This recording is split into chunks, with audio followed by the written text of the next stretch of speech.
Hey, this is Fred. Thanks for joining us for an episode of Peavey Monitor. I'm here with Chase Becker from Warbringer and Exmortus. Hey, Chase, how's it going? Great. Tell us a little bit about what's going on with your bands these days. I hear you got a new album coming out, but with the situation right now, I imagine you're not doing a lot of touring. Yeah. So in April, Warbringer released the Weapons of Tomorrow album, and we had plans to do the full-on world tour, basically, Europe and US and multiple times. And honestly, we still have a tour booked with Destruction in November, but as of right now, that's just, it's tentative, you know what I mean? So, but the record came out, so that's great. It got held back a little bit here and there, we had to do some other things with it. And, but we're all stoked on that, totally. But, we can't wait to get back on the road. So tell me a little bit about what you're doing with your time off now. Obviously, you've got a little time. Are you recording, or are you guys getting ready to write another album? I mean, what are you spending your time doing? So, Warbringer, we've basically just been kind of chilling. You know what I mean? I mean, we finished the record. That was like our main goal of recent, the recent days. So, now it's just kind of staying relevant. You know what I mean? Posting stuff and trying to do some things to keep the audience, have their eyes on us still, because we came out with a new album, but we haven't played a show. So it's you gotta be itching. Yeah, you gotta be itching to get out in front of an audience, because that's half the fun, man, or 90% of it. So Exmortus, we've been practicing, jamming out and stuff like that. Maybe like once every couple weeks, twice, maybe once a week sometimes. And man, like we started playing some of the songs, and it's like you feel the fire, it's like, oh, like you don't know what to do with it, it's like, man, we got to get on stage, Yeah. So that's a weird feeling, because there's been downtimes and stuff like that, but I've always known that we're gonna go play a show soon, or we have stuff booked, but it's in a couple months, so you have something to look forward to. And right now, it's like all I'm really looking forward to is getting back and practicing, because I can get with my bros and let it out, basically. Oh, I totally get it. Live music, 90% of what everyone does is to get out and do it live. It's definitely missed. Our whole industry is missing it right now, to be honest with you, because, musicians are our customers, they're our people, and it's a crazy time right now, not having to be able to get out and work. That's what it boils down to. So tell me a little bit about your gear. 6505, tell me about why you use that amp, and what about that amp has given you your tone. Because that's the most important thing is. Right. Yeah. So, well, I'll take it back a little bit. My first tube amp was a Peavey Ultra, and man, I love that amp, dude. It's still got to be one of my favorite amps I've ever played. And I don't know if you're familiar with the the Peavey logo on the top. Oh, every time you panels. Yeah.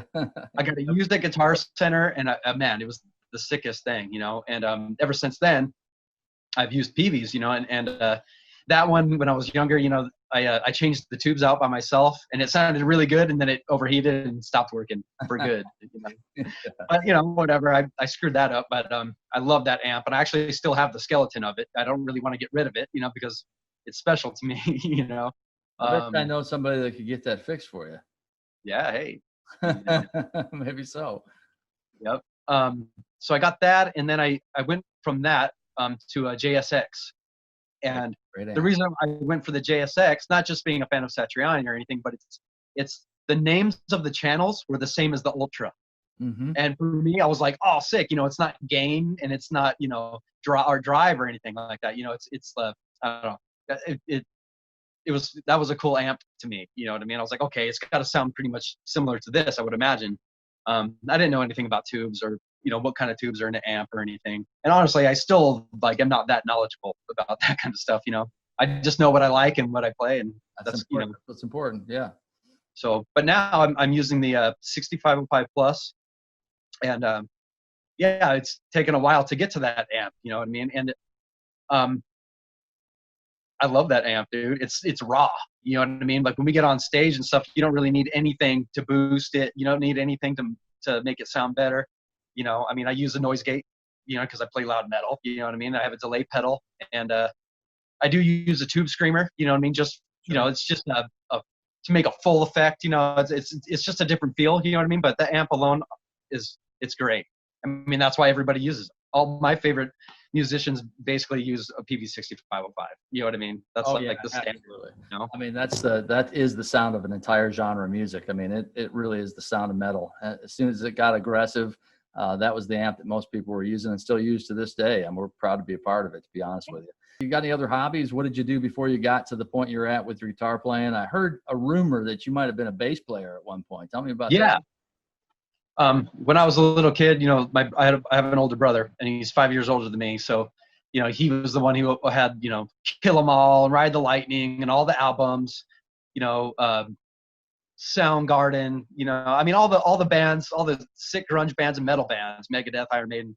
My parents didn't like that. You know what I mean? Right. I think I was probably like, I don't know, 7, 8 years old, somewhere in the 90s in there. And, I would sneak under my brother's bed and find his albums and do all that kind of stuff. And for some reason I always wanted to play bass. And I don't really know why. I think since I was a kid, I heard electric bass and I thought that was amazing. I just wanted to do it. So years and years later, my dad got me a bass, from his friend. And I just wanted to be Cliff Burton. That's what I wanted to do, man. That's it. I would never put it down. And then me and my friend Nick, he was playing guitar, and it was my birthday, I think, in 2000. And all I wanted was my dad to take us to Guitar Center because we'd never been. We just wanted to see the Holy Grail, the Mecca of guitars, And I was looking at all these basses, and my dad said, "Hey, I'll get you this guitar right now if you want it." And I'm like, "But my bro plays guitar. I don't want to copy him." You know what I mean? And then I just decided, okay, I'll take it, and then that's it. That's it. To the dark side, right? Yeah. So tell me a little bit about your profession before. I heard you were skating. Tell me a little bit about that. Yeah. So when I was a kid, before I started playing guitar, obviously. So somewhere I remember maybe like 3rd grade, 4th grade, I started rollerblading. And it was with my brother and his friends. All his friends are way older than me, and we just started watching these skate videos, and seeing all the crazy stuff these guys were doing, And back then, I don't know, I'd say like maybe, I don't know, 93 maybe, something like that. It was just kind of starting, you know what I mean? It's kind of like bare bones of skating, you know what I mean? Kind of like, before dudes were doing crazy rails and stuff like that with skateboards, you know what I mean? So we just got into that, started doing that. I got sponsored by 2 companies, and we did competitions and stuff like that. And then, that was really cool. That was like, I thought I was going to be doing that for the rest of my life, honestly. I mean, striving to be in X Games back then, that's kind of what we all wanted to do, and, awesome. But it kind of faded away, it just kind of, I don't know, as I got older, jumping down, these huge stairs and rails and stuff, I was like, right. I don't know, man. I mean, I would never do it today. There's no way, but that's kind of, that was like my early passion, that's all I really wanted to do, and I was pretty good at it, But, tell me about your first big concert, because I know as a musician, you all remember that one show that all of a sudden you thought, I've arrived, and usually it's not your biggest show, but there is always that one moment where you get on stage and you're like, wow, this is actually happening. Tell me about that memory. So there is one that stands out big time. And it was my old band, Desecrate. It's called Desecrate. We started in high school, me and Nick, my good friend. And we got this Battle of the Bands gig. And it was for K-Rock. And it was on the top of a Galleria Mall and in Glendale, California. And they had like BMX bikers doing vert ramps on top. They had all kinds of crazy stuff, and it was just on top of this big old mall. And then they had a stage. And I remember we covered Master of Puppets on that show. And I think we were like, I don't know, I had to maybe be 15. I think I was 15 and we did that. And I mean, it was a huge crowd of people up there, watching all the whole show, all the bikers and skaters and just all the stuff that was there. And we got runner up, but man, it was cool. I mean, to be able to play in front of all those people, and it was the time where, my hair was only like this long and we had to get our hair wet so we didn't have a fro so we could actually headbang, and but that was like I don't know, that was a good moment in time right there, even though we didn't win, but it didn't matter. It was the fact that we got to play in front of all those people. and they loved us, and because we were young, we're rocking out as hard as we could, whether we really sounded good or not. I mean, we rocked out hard, you know what I mean? And we played Metallica, man. So whatever, Awesome. That's great. So tell everybody that's watching a little bit about where to check out your music, what's going on with your bands, Exmortus and Warbringer, and what they can look forward to this fall.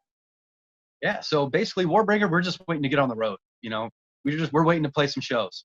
We got the album out, we're hungry, we're ready to just get out there and grind it, As far as Exmortus, we're working on new music. We got a lot of material that we're working on, and we're jamming. And so, yeah, probably by sometime next year, we'll, hopefully early-ish next year, release a new Exmortus album. So looking forward to that, You got a website they can check out, or where should they go to hear your music? All over, Spotify, Amazon Music, definitely YouTube. I mean, Google our band, you'll find everything, but definitely check out Warbringer Music on Instagram and Exmortus Official on Instagram, and obviously the Facebooks, all that kind of stuff. All the new information, we were posting stuff all the time, so keeping everybody up to date on those sites. Hey, Chase, thanks for hanging out with us on the Peavey Monitor Podcast. We'll see you next time. All right, man. Take care.